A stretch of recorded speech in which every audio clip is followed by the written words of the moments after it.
As the video mentioned, and as much of us know, Picasso had several different phases in which he painted.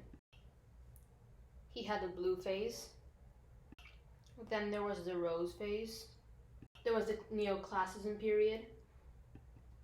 He also invented cubism.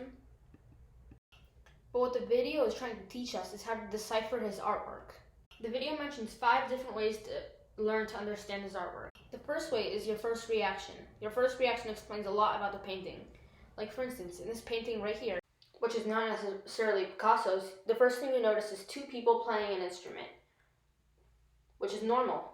But if you look deeper into it, you'll see that the 2 people are actually playing 2 different instruments. There's a saxophone and a cello.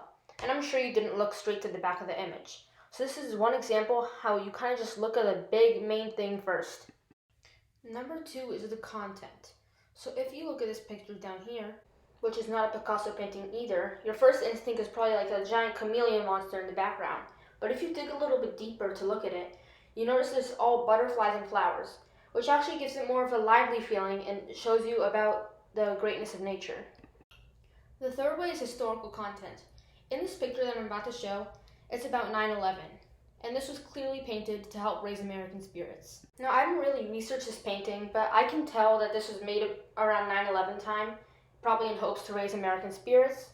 And although it wasn't history when it was painted, it was history now. You can tell when it was painted and why it was painted, and it's a very meaningful painting. The fourth one is my personal favorite. It's form. Form explains so much about a painting.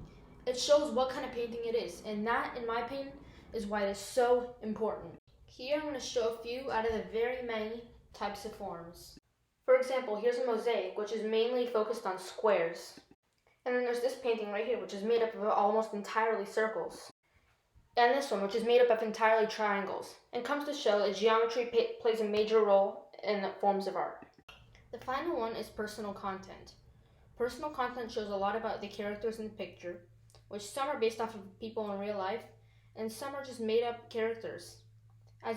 This picture that I'm about to show is very familiar, and I'm sure many of you know it. And it's actually a great example of personal content. We all know that this is the Mona Lisa by Leonardo da Vinci, one of the most famous paintings in the world. But did you know that Mona Lisa was a real woman? Here's what they think Mona Lisa looked like in real life versus what the painting shows. As you can see, it's pretty similar, but it's also different in their own ways. Da Vinci painted this for Francesco del Giocondo as a gift. It was the portrait of Mona Lisa, which was his wife. I hope I was able to teach you all a little bit about how to understand Picasso's paintings, and thank you for your time.